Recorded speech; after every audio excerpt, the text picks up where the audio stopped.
I'm still waiting for the poll to change. So as of right now, we're just getting on it. Hold on one second. So guys, welcome to our webinar for today. We're super excited to have you here. I'm going to wait for the account to get up a little bit higher, Chuck, and then I'll let you do a intro. People are still signing on. I know you've had a lot of choices in different webinars that you can take, and we really appreciate you coming on the webinar that we are putting on. I know that there's a lot of questions with offices going back into practice. So, you know, Chuck, do you want to give us a little update about the PPEs and about what offices are expecting when they get back to, well, actually when they're in their practices? Absolutely. Hey, Kay, this is Chuck. Glad you guys are here. Thank you for inviting us. And thank you for inviting us into your computer screen. So what we are seeing on the PPE side is supply chains are starting to ramp up. Of course, we've still got a huge demand. We are not yet getting N95 masks, but we are getting KN95 masks, at least ones that we're confident are legitimate and not counterfeit. And we're having trouble getting gowns, but basically we're working through all these issues. The main message that I want to send is we are working hard on this, and make sure you're not buying counterfeit products. That's the key. We are seeing lots and lots of counterfeits out there. We and our team have vetted nearly 100 different options about buying KN95 masks, and we only found one that met our standards for regulations, for paperwork, and actually performed as they said it did. So really strongly recommend buying only from a trusted source. Don't buy counterfeit products. These are safety products. They're very important. You're better off with a legitimately good level 3 mask as opposed to a potentially counterfeit KN95 mask that you don't understand where it came from. Fantastic. Thank you so much for the update. So before we get started, I always have to go over our CE guidelines to make sure that everyone understands what's required of you in order to be able to receive the CEs. So number one, make sure that you have signed up under your legal name. And what I mean by that is the name that's on your license, because when you turn in the CEs, it needs to be what's on your license. So if you didn't do that, don't panic. We'll take care of you. Just send your name and your legal name to practicecoaching@benco.com. Again, that's practicecoaching@benco.com, and we'll make sure that we make that change for you so you get it correct on your certification. And then the other thing is that if everyone needs to log in on their own computer. So if you have not logged in on your own computer, they're time stamped, and that's how our CE department makes sure that you're on. So please make sure you log on your own computer. We also require that you stay on for the entire hour. If you leave early, you will not receive the CEs. So again, everything is timestamped. Log onto your own computer and stay on for the complete hour. And then also, if you're using your cell phone, if you use your cell phone and you push the login button, you're good to go. Everything will work fine. However, if you are dialing in on your cell phone, we can't see that. So what we'll need you to do is we'll need you to send in your name, the title of your course, the title of the course, and the telephone number to practicecoaching@benco.com. Again, that's practicecoaching@benco.com, and we'll make sure that we correct all that for you, and you will get your CEs. You'll also notice that below, you'll see what we call a Q&A. There's a chat and a Q&A. We would love for you to put any of your questions for Dr. Homoly in the Q&A, and we'll be happy to go over those. If for any reason we don't get to all of your questions, we're going to make sure that we answer them for you. So Dr. Homoly will be doing an update of anyone that we didn't get on live, and we will send everybody a copy of the Q&A. So everyone will know, which is really good. Yeah, and that way, Dr. Homoly, everybody will be able to see your responses. So, you know, our practice coaching headquarters will take care of all that for you. So I think with that being said, that's a lot, but with that being said, I get the privilege and honor of introducing who I get to call boss, who has absolutely gave us a great opener this morning about all the research they're doing on the KN95s to make sure that you stay safe. I don't think he's slept at all. He's one of the best leaders I've ever worked with in my entire life, and I absolutely love him to death. So with that being said, I'd like to introduce Chuck Cohen, the Managing Director of Benco Dental. Kay, thank you very much. I'll let Kay introduce me anytime. She's the best. I don't even know who she's talking about. Thank you, Kay. So I have the privilege of introducing one of my favorite people in dental, and that's Paul Homoly. Paul and I know each other, it must be almost 30 years. Easily. He looks better than I look, which is as it should be. He was a practice, he's still a dentist, was a full-time practicing dentist from the mid-1980s, was one of the pioneers in implants and implant dentistry for many years, and then gave up his practice full-time to become a consultant and coach. He's expert in many topics, primarily which is around storytelling and treatment selling, how to get a patient to say yes to dentistry.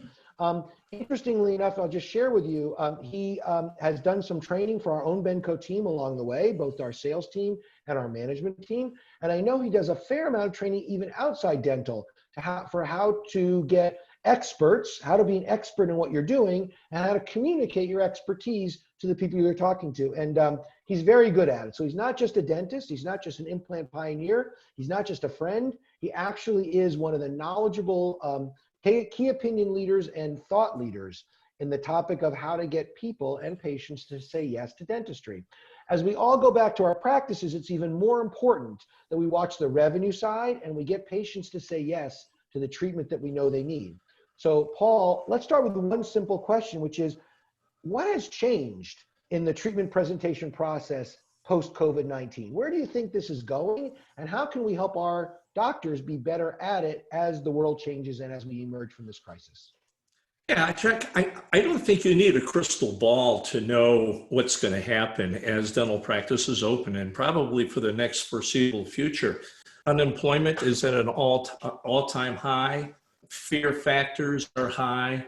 There's all sorts of issues going on. And the two big issues, Chuck, that I see that are going to be different in the treatment acceptance process is, number one, how we educate patients. You know, up to this point in history, the dental treatment process has been about, rather the dental presentation process has been about educate patient, tell patients their conditions, tell them how they got those conditions, give them options on how we're going to fix it, and that sort of thing. We're going to need to rethink our relationship with patient education. And I'm going to get into that into this webinar. Second thing, Chuck, is we also need to relook at the whole concept of complete dentistry. I think now more than ever that the concept of complete dentistry is going to be very important, considering there's some strong links between oral conditions and systemic conditions, Chuck. And the whole idea of patients having pre-existing conditions make them more susceptible to COVID-19 going forward. So I'm going to talk about why complete care may actually become the new standard of care. Well, I'm hearing some additional talking here. I think we got some mics that are on. If we could maybe mute some mics back there. Okay, then I'll go back on. I just want to make sure. Okay. All right. What are we doing? Okay. All right. So, so that being said, let's start with an example about a sale. Let's say that you and your honey, you're looking for a new home, right? And you go to a realtor. Well, this realtor is a former dentist. This realtor practiced dentistry for 20 some years, and he's kind of an old school kind of dentist. The way he sold dentistry was to educate. He would sit down with patients and talk about all the conditions that he saw. He would talk about the different processes to fix those conditions. He would get into great detail about periodontal health and restorative dentistry, anatomy, occlusion, and all this. Educate. And then after 20 years, this dentist left the practice of dentistry and went into real estate, And you and your honey, you walk into his office and you're looking to buy a home. And your spouse says, oh, we love that neighborhood over by the lake. It's just beautiful. There's a playground there, and it's close to where I work, and we really like the people that we met there. And the realtor dentist stops you and says, wait. Before we get into talking about neighborhoods and proximity to where you work, we need to talk about the most important aspect of the house, and that's the foundation of the house. Now, there's three different types of foundations. You've got a cement slab, 4-foot crawl space, and full basement. There's two different types of full basements. We've got poured concrete and cement blocks. There's 3 different types of cement blocks and 6 different types of cement block joints. And then the realtor shows you a photo micrograph of a cement block joint. And this to, now, before we start building your house, I want you to meet with our bricklayer, because I want to make sure that you know how to keep your bricks clean before we start building your home. Now, okay, what would you think? What would you think if a realtor said all that to you? Huh? What would you think? You'd probably think about finding a new realtor, wouldn't you? So the reason that I bring that up is because the whole treatment acceptance process of dentistry is going to dramatically change from an education model to a suitability model. What I'm going to do right now is I'm going to share my screen. Here we go. Do this here real quick. There we go. Okay. Okay, we seeing the full screen? You got it. We're on good. Good job. Thank you. All right. All right, good. All right, so let's do this. Let's talk about a sales process called an inside-out process. Okay, and I'm going to relate this to the realtor example in a minute. Typically, most dentists use what I call an inside-out process for treatment acceptance. That is, the process starts on the inside of the mouth. The patient comes in, checks into the front desk. Next thing that happens is they get a mouthful of x-rays, then a visit to the hygienist. Hygienist educates the patient, cleans teeth, charts the mouth, hits the button. The dentist comes in, examines the mouth, puts together a treatment plan. And then after that, the patient then goes to a treatment coordinator where he or she hears the treatment plan. And it's only after the inside the mouth procedures are done that they learn the outside the mouth issues. The outside the mouth issues are the patient's budgets, their life events, their schedule, and the family issues. So the typical treatment acceptance, the typical treatment presentation process is an inside out process. Now, if we look at the real estate sale is an outside-in process. Outside-in meaning the realtor doesn't start talking about the inside of the house until after he understands the outside the house issues. I mean, think about it. What's one of the first questions a realtor will ask you when you're considering buying a home? Well, it's going to be price range. Then it's going to be location. Then it's going to be proximity to work. Then it's going to be proximity to recreation. So what realtors do is they discover, keyword, they discover the suitability of the home purchase. The home purchase, the real estate sale, is an outside-in process. Now, for most patients, for most modest care patients, an inside-out approach probably works okay. However, because of the COVID-19 and the significant lifestyle changes that people are going through, we need to think about suitability or an outside-in approach to patients. Let me show you what I'm talking about. A way to think about this is to classify your patients into 2 main categories. Imagine your entire patient base being 2 main categories. You have patients whose complete care needs are relatively modest. Typically, it's less than $3,500, 3 or fewer restorative units. They're complete care needs. You have another group of patients whose complete care needs are greater than $3,500. When you look at this graph that you have in front of you, the horizontal scale is the scale of complexity. Simple care all the way to the left, tooth dentistry, cleanings, fillings, that sort of thing. All the way to the right is complete dentistry, which may mean bone grafts, implants, full mouth reconstructions. Halfway in the middle of the graph, you see that vertical dotted line. That's the dividing point between simple care and complex care. Dentistry that's to the left of this vertical line, I'm going to relate to as left side dentistry. It's to the left of the centric relation dentistry line.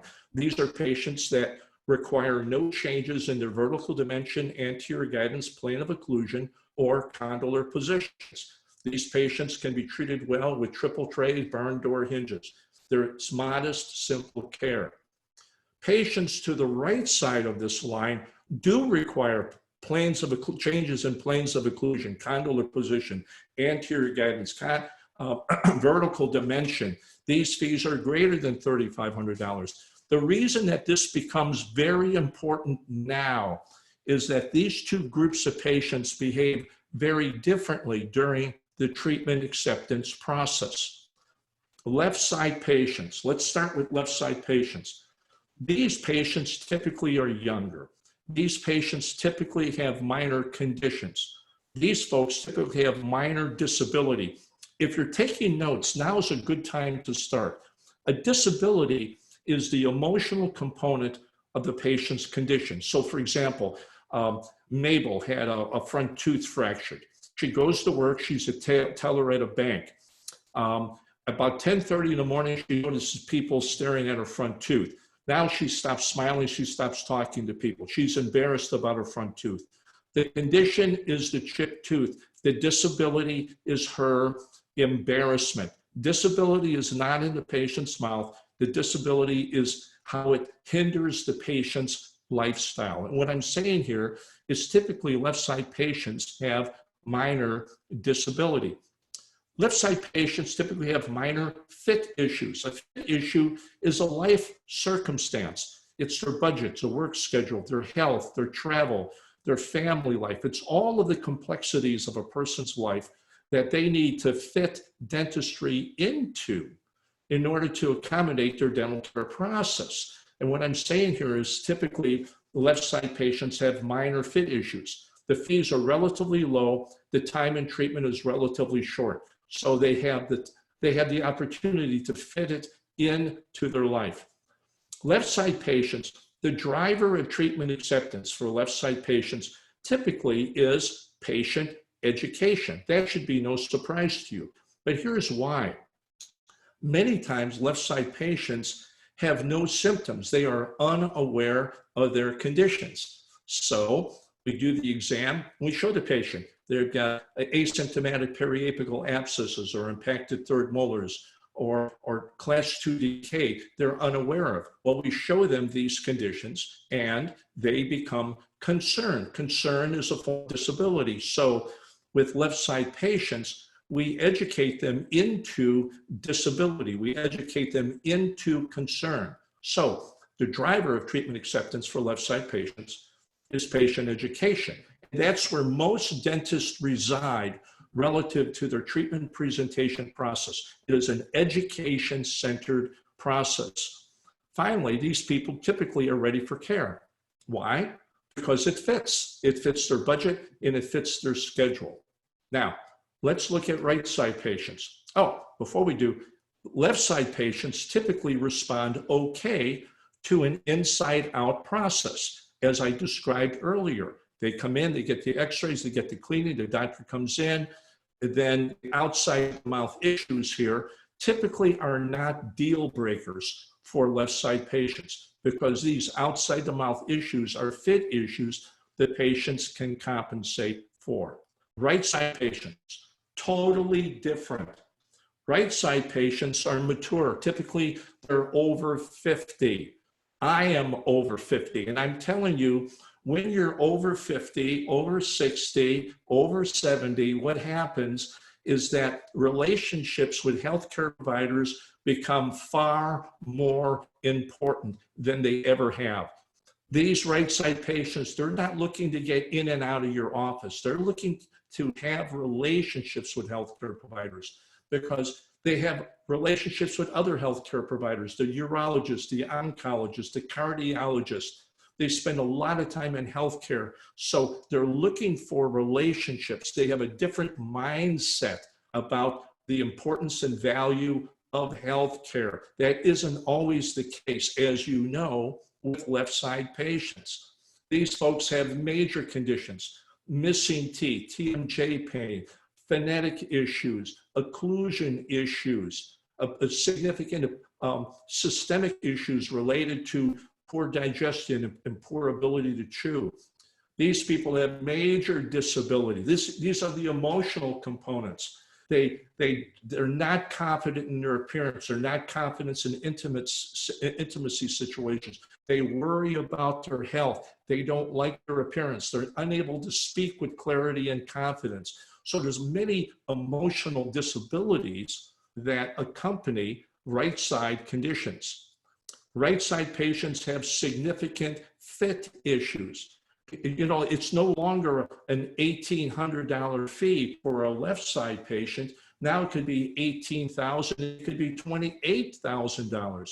You know, 30 years ago, $10,000, you could almost do a full mouth reconstruction for $10,000. Now, patients with, you know, fees can be $10,000 per quadrant on patients with implants and bone grafting and all of the different technical procedures that can go into modern dentistry now. Plus, the time in treatment is much longer. It's much more complex. It takes a much bigger bite out of their lifestyle. So there's major fit issues. These patients need to find ways to fit dentistry into their life. Here is the major distinction coming up. These people, right side patients, are far less motivated to accept care based on patient education. They already know they've got conditions. You don't need to educate them to the fact that they've got missing teeth or they can't chew. They already know that. Now, they may not know their individual pocket depths or the classification or occlusion, but here's what they do know. They do know they're not happy. They know they have lifestyle hindering conditions. So instead of spending all your time on patient education, I'm going to suggest you spend more time on discovering or understanding patients. Let me be quick to say, I'm not saying we're not educating them. I'm just saying cut back to a pack a day on these people, right? What we want to understand about these people is how dentistry needs to fit into their life.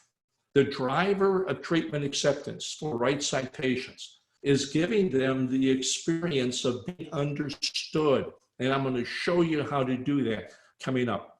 Typically, these folks are not ready for care. They're not ready for care the first time they hear their treatment plan. Here's why. It doesn't fit. They have other things going on in their life right now that they need to fit this treatment into. They may not have the time. They may have some medical issues that they need to take care of before they enter into dental. They may not have the money on hand right now to do this work. So there's all sorts of fit issues that surround the right side patient. Consequently, I think most general dentists, I know in my work as a dentist, and I know my work as a consultant, that most general dentists, their biggest cases have been in their practice for a year or more. Why? Because oftentimes these right side patients need time to get their house in order. They need to save the money or they need to change their priority. So these folks typically are not ready for care the first time they hear their complete treatment plan. So this type of situation, oftentimes the patient may come back 6 months or a year or even 2 years later and accept the treatment plan because now they're ready. This patient is the perfect candidate for an outside-in approach. This is what I was talking about earlier. Now, see, what we need to do is establish suitability. That is, how suitable is this dentistry for the patient? Does it fit within their budget? Does it fit within their life events? Does it fit within their family and their schedule? All the things that a residential real estate agent does, we need to do with right side patients to determine what's suitable for them now. If we don't do this, if we just lay a big treatment plan on these people with no acknowledgement or no discovery of how it needs to fit within their life, they'll walk, they'll be overwhelmed, and you'll lose them from sticker shock. And I think you know exactly what I'm talking about. Now, I put this slide together prior to COVID-19, okay? And this slide really demonstrates the distinction between left and right side patients that I believe will be so absolutely mandatory going forward post-COVID-19 in the dental practice. This slide shows that the driver of treatment acceptance for left side patients is through patient education. The driver for right side patient is giving them the experience of being understood. However, post-COVID-19, as you go into practice now, I believe that you're going to have to spend more time understanding left side patients. Why? Because money is more valuable now than it was 4 months ago. There's more unemployment. People are scared. They're going to hold on to their dollars tighter. Consequently, fit issues, remember fit issues? Fit issues will be more significant for left side patients. So you'll need to go through a process of discovery and acknowledgement for left side patients. That way you understand them better. And it's through the process of understanding patients that they feel that relationship or that connection. And that's going to be so key going forward when you go back into practice. Okay, now I know some of you, Kay mentioned that if you leave during the webinar, some people are going to have to leave during the webinar before it's over. Hey, I understand that. I got some sample lessons. I know I'm creating a lot of loose ends here. If you want to tie up a lot of the loose ends, just what you do on your cell phone, just text the word leadership to 55444. Text leadership to 55444, and you'll be sent to a website where I've got free sample lessons, and you can tie up a lot of the loose ends that I'm creating for you here right now. Okay. All right. So let's look at our patient Christine. Okay. Christine is our new patient, and let's apply some of the things that we learned about left side, right side with Christine. I mentioned that an important component of treating right side patients, and more so a component of treating left side patients, is giving them the experience of being understood. How are we going to do that? Okay, I'm going to suggest a treatment process or a new patient process to you that's going to be a little bit different, maybe significantly different than what you're doing now. I'm going to introduce a concept called the 4 Chiefs. What I'm going to recommend is that when the new patients come into your office, instead of taking the x-rays and put them in a hygiene chair and doing all those inside the mouth procedures, what we're going to do is we're going to put them in a consultation area or in a operatory if you don't have a consultation area, and we're going to start the process of discovery. We're going to start the process of understanding these patients. And I call this the 4 Chiefs conversation. So Christine comes in, she's in a consultation area, and I'm going to speak to her before any clinical procedures. This is really important, before any clinical procedures. And the topic of this 4 Chiefs conversation, the 4 Chiefs are, I want to discover with Christine her chief condition, her chief disability, her chief benefit, and her chief fit issues. Let's take these one at a time. Christine's in the chair. The easiest thing to discover is the patient's chief condition, simply by welcoming her to the practice and just being curious. Christine, welcome to the practice. I'm Dr. Paul Homoly. What brings you in today? And Christine and so many patients will take their finger and they'll put it in their mouth and they'll say, well, I don't like this, I don't like this. They'll kind of get into all of that, okay? And what you want to do is listen for you want to listen to what they're saying. Don't start thinking about how you're going to fix their conditions. Don't start offering treatment recommendations. Just hear them out. Christine says, well, you know, I've got these 4 front teeth. She's showing the 4 front teeth, and this one's a little chip, and I don't like the filling on this one. This one's a little dark. And she kind of gets into that. And then I just listen to that. And Christine, other than the front teeth, is there anything else that brings you in today? Well, you know, on this lower left side, I don't know, when I chew something hot and cold, I feel something going on here. And I really don't know what's going on. Okay, Christine, other than the front teeth and that lower left side, anything else? Well, it's been a while since I've been to the dentist. I'm sure I need a cleaning.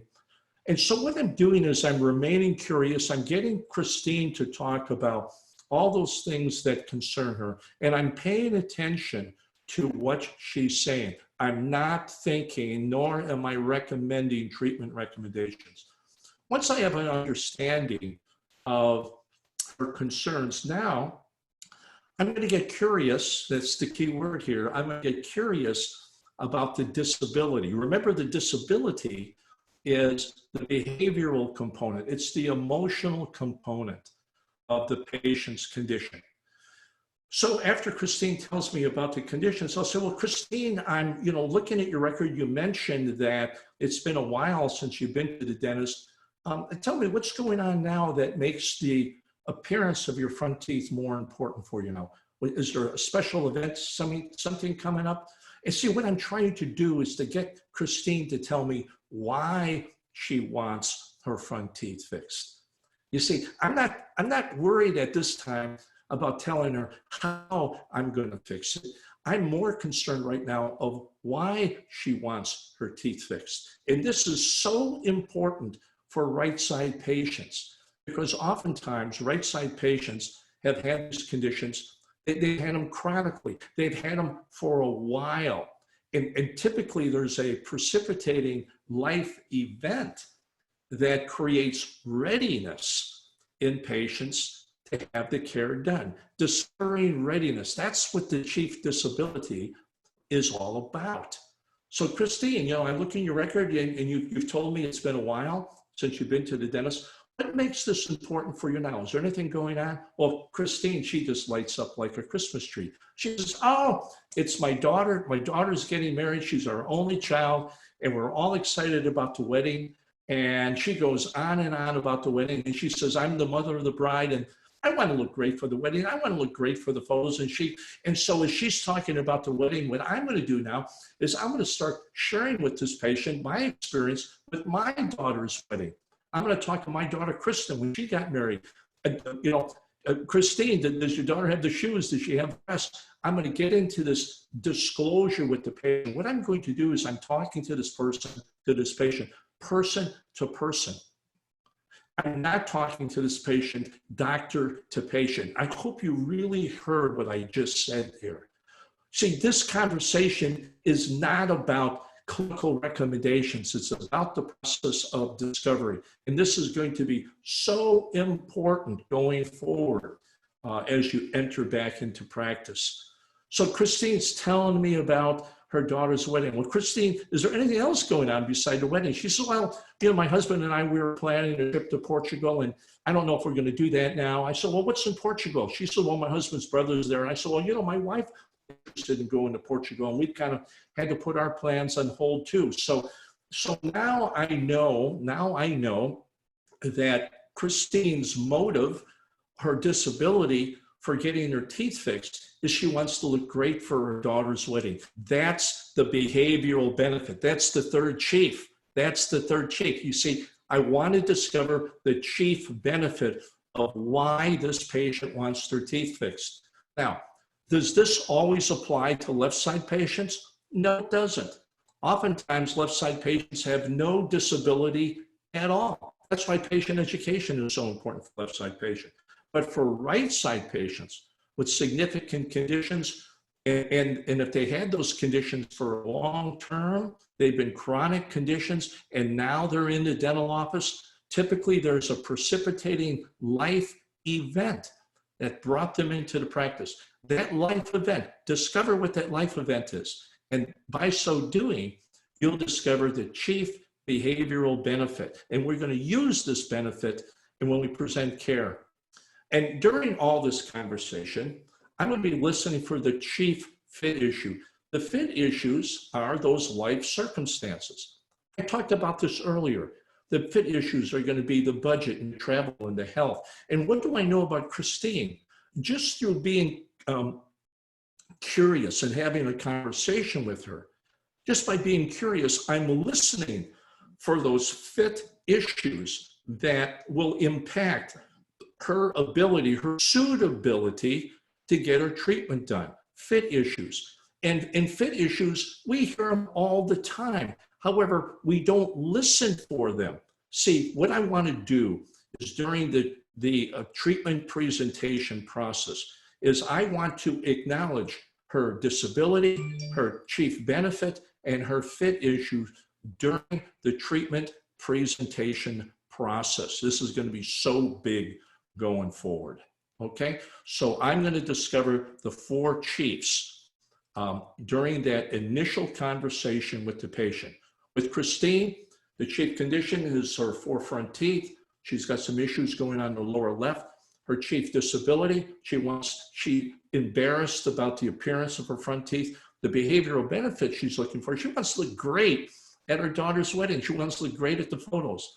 And the fit issues, well, she's got the wedding, she's got work travel, she's got a potential trip to Portugal, right? And all of this, everything that I'm saying, it's taken me longer to explain this than it does to actually do it. This conversation, you can have this conversation with total confidence in about 5 to 7 minutes. It's called the 4 Chiefs conversation.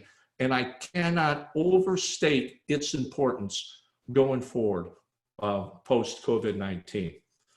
Now, following the 4 Chiefs conversation, I know the outside the mouth issues. I have an idea of Christine's budget, what's going on with their life events, their family issues, and her schedule. Now what I can do is when I present care to Christine, when I present care to her, what I do is I acknowledge the outside the mouth issues before I get into how I'm going to fix her teeth.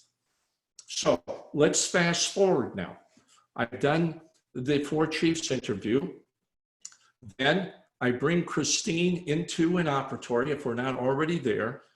Then I do a complete exam.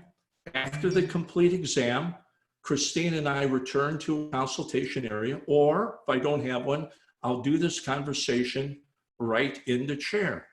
And what I'm going to do is I'm going to acknowledge her benefit and her fit issues before I get into the inside the mouth issues. Also, during her exam, this is a key piece I'm going to mention right now. During the exam, I'm going to be talking to Christine. And as I'm finding conditions in her mouth, I'm going to be curious about her concern. I know she's concerned about the front teeth. I know she's concerned about that sore area, but she wasn't aware of maybe she's got some 4 and 6 millimeter pockets in her posterior teeth. She's got a missing tooth over here. I'm going to find conditions in her mouth during the exam that she did not mention during my 4 Chiefs conversation. So during the exam, I'm simply going to ask her if she's concerned about these conditions. So when I'm done with the exam, I'm going to know which conditions Christine is concerned about and which conditions she's not concerned about. I hope everybody gets that. Now I'm going to present care. Typically for right side patients, I rarely present care at the examination appointment. Typically, if I need time to study these cases, I may bring them back for a separate appointment. I think in light of COVID-19, I probably think it's wise to do all that you can to present care as soon as possible after the examination. Now, when I present care to Christine, it's going to sound like this. Understand, I'm going to acknowledge her behavioral benefits. I'm going to acknowledge her fit issues, and then I'm going to present care to her. And I'm going to do it in such a way that gives her the experience of being understood. It kind of sounds like this. Christine, I know what's really important to you. You want to look great at your daughter's wedding. I understand that. We do a lot of this type of dentistry, and we enjoy doing it. We understand that's your big reason for being here. I also know that you've got a lot on your plate right now. You've got the wedding, you have your business travel. You're also considering going to Portugal if you and your husband can make that happen.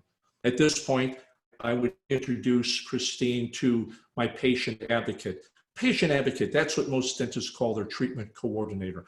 I'm going to have my patient advocate in the room when I do treatment presentations.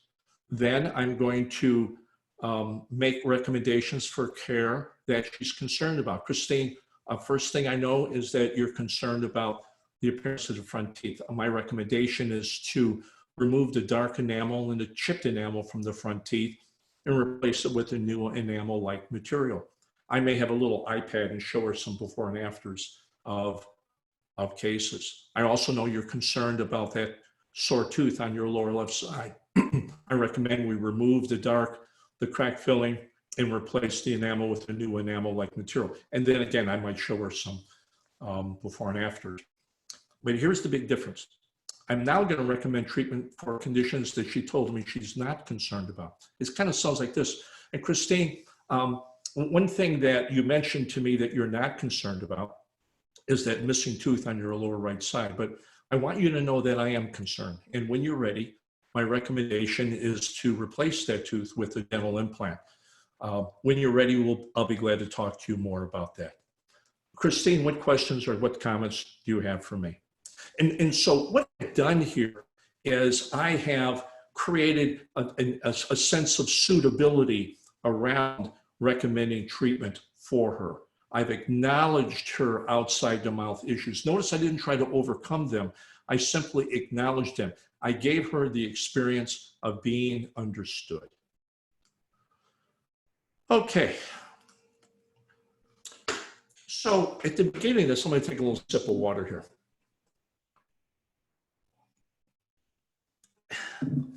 At the beginning today, Chuck asked me, what are the big differences in the treatment presentation process now that we're dealing with COVID-19? And I said, really, there are two.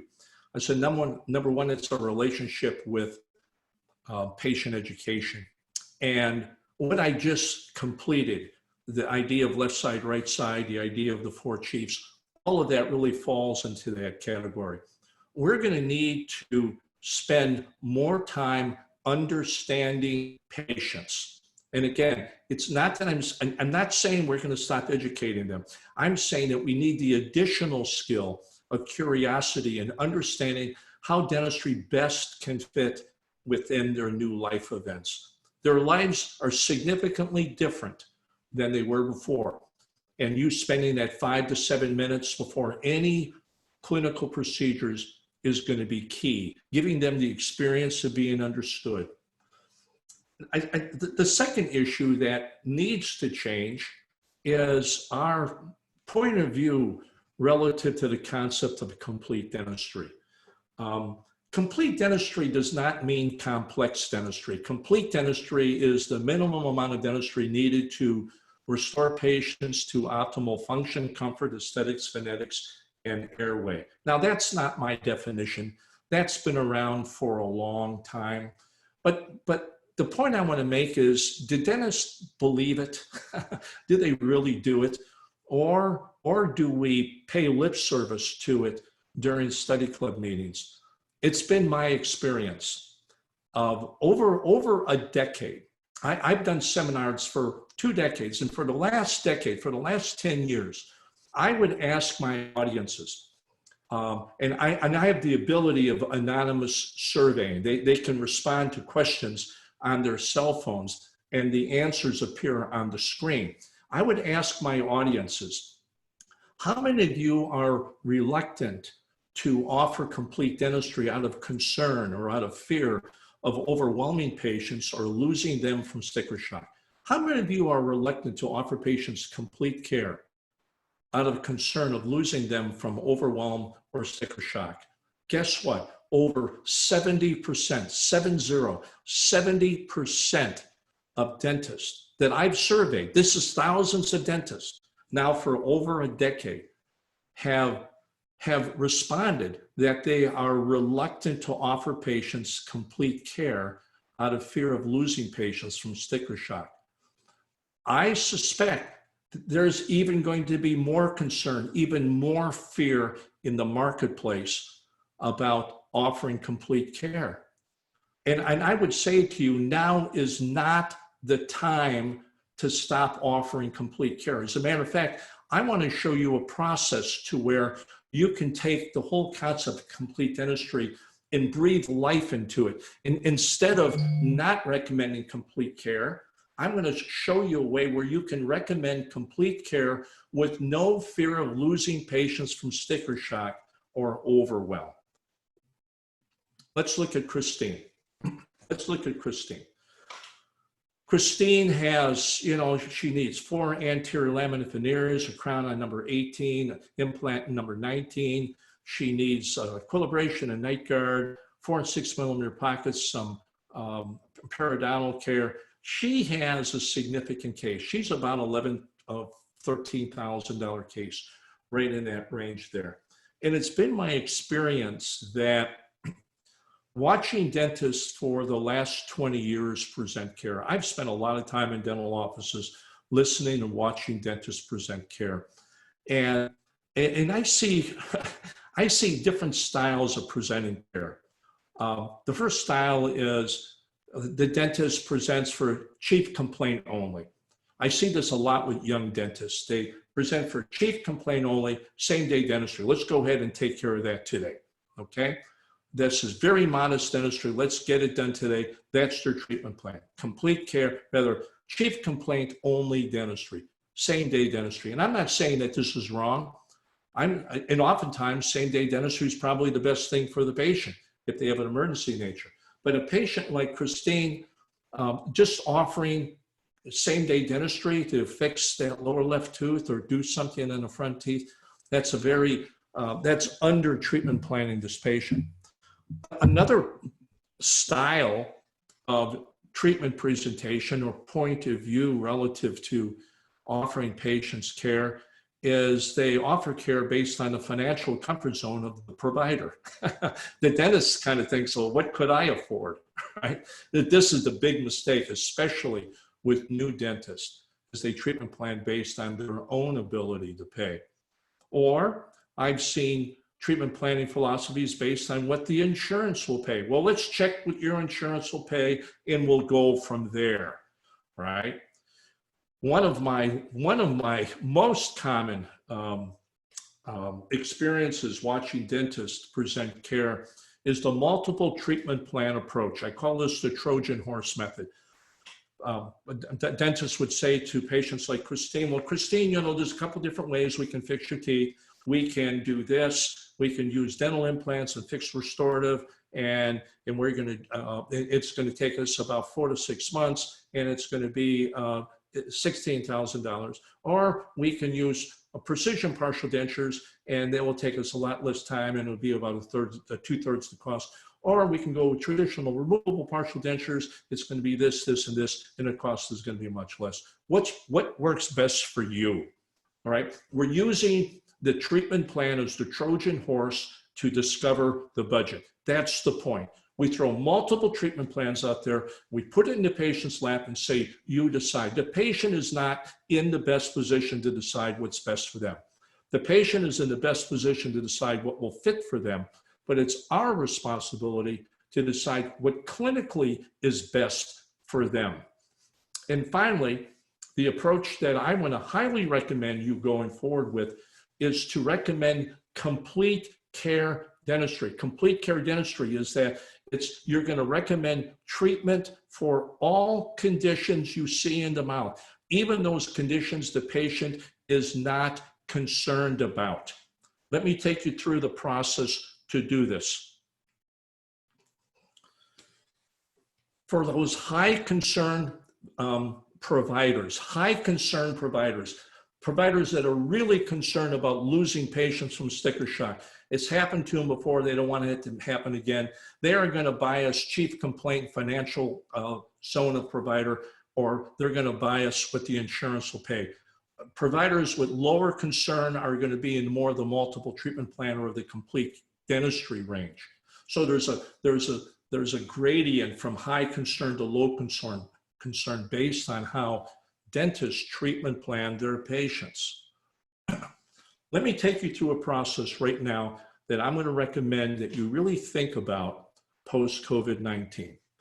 Let's start with some facts. Number one, most dentists are reluctant to offer complete dentistry out of concern of overwhelming patients or losing them from sticker shock. I said it earlier, over 70% of the doctors I've surveyed have had that experience.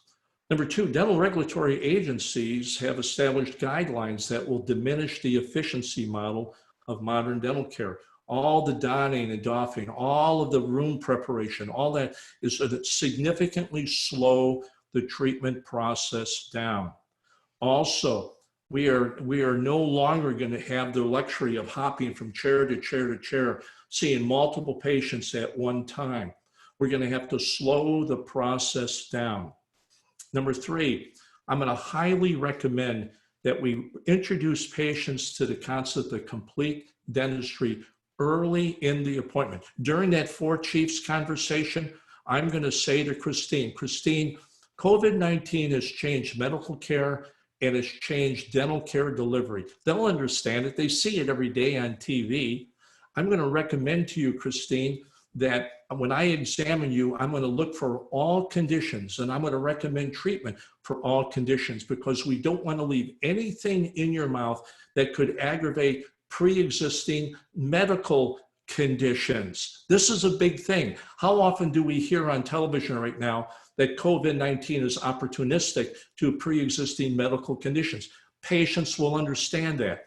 And there's abundant evidence that dental conditions can lead to exacerbating pre-existing medical conditions. And I'm going to tell the patient early, before I do the exam, this is what we're going to do, Christine. I'm going to look at all the conditions, and I'm going to recommend care for all your conditions, because we don't want to leave anything that would create a problem for a pre-existing condition.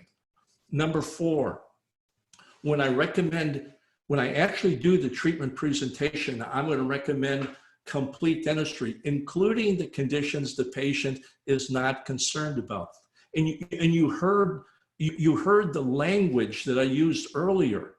I'm going to recommend those conditions the patient is concerned about. Christine, I know you're concerned about the front teeth. I know you're concerned about the back teeth. But I also know that you're not concerned about replacing that missing tooth there, but I want you to know that I am. And when you're ready, you see, by acknowledging their lack of concern and then reminding them when you're ready, it removes all of the sales pressure. By acknowledging patients' lack of readiness should give you abundant confidence to recommend complete care. In many ways, as tragic as COVID-19 has been, the opportunity resides for us to revisit our relationship with the concept of complete dentistry. Maybe COVID-19 is giving you the nudge that you've needed to have the courage, to have the confidence of recommending complete care. If you recommend complete care with acknowledgement of the conditions they're not concerned about, if you recommend complete care by acknowledging the life events and the fit issues, what you do is you've created a different kind of relationship with your patients that's going to be so important going forward with dental treatment post-COVID-19. And number five, while staying within the standard of care, provide the maximum amount of procedures per appointment.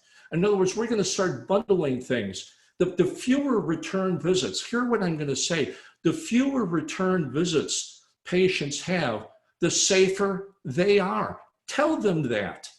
Tell them that. They'll understand that. The whole issue of social distancing and the transmission aspects of COVID-19, the less time they spend in dental offices, the less time they spend at Best Buy, the less time they spend in grocery stores, the better off they are. So I'm going to recommend to patients that the treatment that we decide to do, let's attempt to get it done in as few number of possible appointments that will reduce the amount of COVID-19 transmission possibility and help compensate for dental regulatory guidelines that reduce the efficiencies in dental practices. So we're going to look for longer appointments, doing more procedures per patient, fewer times that we need to turn rooms over, less use of PPEs, by establishing this philosophy. And what I would say that by revisiting the concept of complete dentistry early in the appointment, tell them early, we're going to look at everything. Tell them the reason we're going to do this is we don't want it to aggravate pre-existing conditions. Then do the exam. Then during the exam, discover what conditions are they concerned about and which ones they're not. Then when you present care from the point of view, here's what you're concerned about, Christine, here's how we can fix it. Here's what you're not concerned about. Here's how we can fix it. And when you're ready, we'll do it. That removes all sense of sales pressure. That removes all sense of overwhelm. And then when you actually do the dentistry, bundle it as much as possible. Long appointments, multiple procedures per appointment. And I would say to each one of you that the concept of complete dentistry is the new standard of care. We cannot afford to not recommend treatment for conditions, dental conditions that could aggravate pre-existing medical conditions. And the new definition of complete dentistry, you heard me say this before. The old definition is optimal care to restore optimal function, comfort, aesthetics, phonetics, and airway, and I'll add systemic safety. Complete dentistry is the new standard of care. Now, I probably created more loose ends than than anything else. There's only so much that we can do in a webinar like this, and I tried to give you what I know that will work for you. It's worked. It's already, those 5 steps that I just said are already working in other dental offices. If you'd like to tie up the loose ends, if you'd like to have all the details on how to present complete care without overwhelming, without losing patients from sticker shock, go ahead and text the word leadership to 55444. I've got sample lessons, free sample lessons. You can look at all the stuff and kind of get a real good feel for what we're doing here. I'm going to click stop share, Kay, and now we're back. Okay. Kay, questions or comments? Boy, that took the wind out of me. So you know what? Yeah, fantastic. Thank you so much. That was a great presentation. Of course, I've seen you present before, so I absolutely love it. So, a question is so address right now, a lot of offices, we're seeing emergency patients. And so Yes. They're seeing emergency patients and then they're actually presenting. When would they present treatment? Because then we want to take care of the emergency. And I know I've heard you say this before. On an emergency visit, you definitely start doing the relationship because maybe this is the first time they've ever seen these patients. So how would you address that? Yeah, the emergency patient, here's the scenario. Okay, Kay, you come into my office. You got an emergency, okay? You got a cracked tooth. You sit in a chair, we take care of the cracked tooth, right? Same day dentistry, because you're in pain, you're uncomfortable. Now, the procedure is done, we're taking the napkin off. Kay, you're smiling. I said, Kay, how was that? Was that okay for you? And you're smiling. I said, oh, Dr. Homoly, that was wonderful.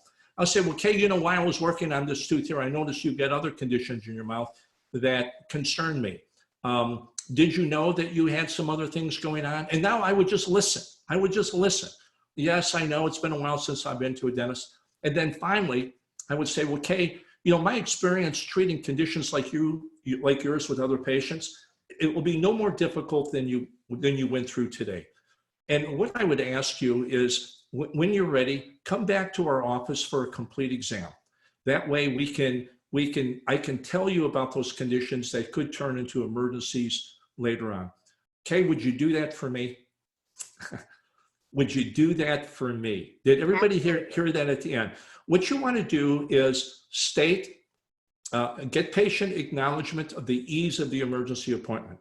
Number 2, you want to ask them, are they aware of other conditions? Number 3, assure them that treatment of those other conditions will be no more difficult than when you're already done. 4, recommend that they return for a complete exam. Number 5, make it personal. Would you do that for me? That's the way.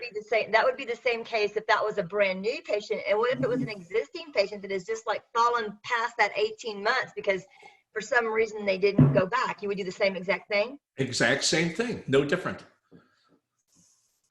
And then one other question was, as far as, when you talk about the Trojan horse approach, yes.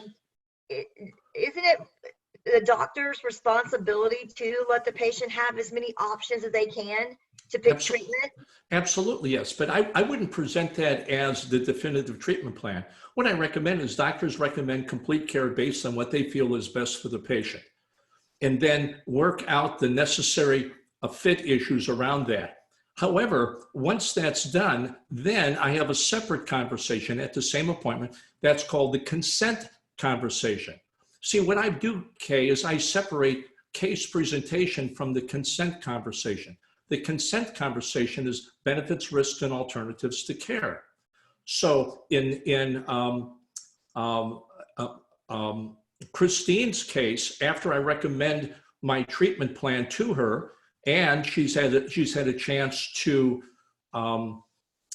speak to my treatment coordinator, is when I would tell her, Christine, I have an ethical and legal obligation that you understand the benefits, risks, and alternatives to care. And that's when I present the alternatives to care. What I don't want to do is overwhelm the patient with too many treatment plans. And so I can satisfy consent issues with a simple second conversation. Does that make sense what I'm saying, Kay? I think it does, and I think a lot of dentists get stuck on that. So I think that's really a good point, because I think that they want to make sure they follow all these guidelines, and so all you're saying is do it, make sure you offer it, but do it, just it's time how you do it. Time how you do it, that's right. Typically, what many dentists do is they combine the influence aspect of case presentation with the consent aspect. It gets to be too confusing. There's too much going on. This may work with a simple left side patient, but if you have a right side patient that has multiple treatment options, present what you consider the best option based on their dental health and medical health, okay? Then if that sort of treatment fits for the patient, proceed with that. But before you start care, then present the options of the recommended treatment as a separate conversation. It's called a consent conversation. We see that in hospital work all the time, that the doctor will come in, recommend a particular procedure, then in a separate conversation, you have the consent. They don't mingle the two. That's my point. And then the very last, I'll just give you one more question because I know we're running late on time. Tell me, I guess you would recommend an intraoral camera in every single operatory? Oh, absolutely, yes. Intraoral cameras it's one of the best ways for patients to see those conditions, especially, those conditions patients aren't concerned about. You take a picture of that cracked filling on tooth number 18, or you take a picture showing how the super eruption has occurred by the missing tooth, number 19 or whatever, number 30.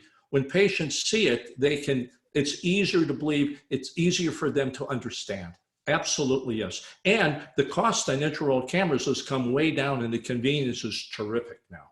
Absolutely, yes. You can't paint a picture no better than the camera themselves. So I mean, that's a huge part of, to me, a treatment presentation. So Dr. Homoly, thank you so much for today. I just want to tell everyone, if you have any questions, again, please email us at practicecoaching@benco.com. We absolutely would love your feedback. We also would love to know, what do you want to hear more of? I mean, Dr. Homoly was definitely requested. So what would you like to hear more of so that we can make sure that we bring you the information that you need? We also want to make sure that we tell you, make sure you save the dates. We are going to continue to offer some of the free webinars. So if you will scan that, there's a QR code right there that will absolutely let you know what the upcoming webinars are. Again, here are the upcoming ones. This afternoon, we're having a great one. 2 of our coaches and 1 of our doctors, we're going to be going on and talking about when you reopen your practices, what to prepare for from an admin to a clinical concept. So please make sure you come on for that. That's going to be today from 2 to 4. And then absolutely we have another one tonight. Dr. Levin's going to be on between 7 and 8 tonight, and that's going to be hosted by Chuck Cohen. So please come on for that. And then you can see the many others. So just make sure you scan it. Again, this is the ones that are coming on this afternoon. And this is the one for tonight. So if you'll just scan that Q code, it'll automatically take you to the registration and you'll be able to sign up for it. We have another one, and you know, Dr. Homoly, this one's really good. Oh my gosh, well, how, you know, what do I do about my bad reviews? That one's Right. going to be a super awesome one. So, because, you know, doctors will get a bad review and they don't really know what to do. So again, and here's some of our workshops. So I know, you know, Uchi's going to be doing a workshop on nutrition and making sure that you stay in shape and stay healthy. This is going to be very limited to the number that sign up. So please make sure you come on for that. And then also, Manal is going to be doing a workshop on, I know you're good friends with Manal, Dr. Homoly. Yes, She's going to be absolutely. doing a fantastic workshop on marketing and teaching your team members how to market. So really make sure that your team member, whoever's in charge of that in your office, sign up for that. And then we all love Catherine Itel, right? She's going Absolutely. to be doing a fantastic workshop too. So again, these workshops are available for you. They're limited registration, so please make sure you sign up for those. That's it. I think we did it all. So Dr. Homoly, again, thank you so Outstanding. much. If you have any questions for Dr. Homoly, you can also just please send those to practicecoaching@benco.com, and we will make sure we get them all your questions answered. Thank you so much for today. We enjoyed it. Okay, bye now, everybody. Bye-bye.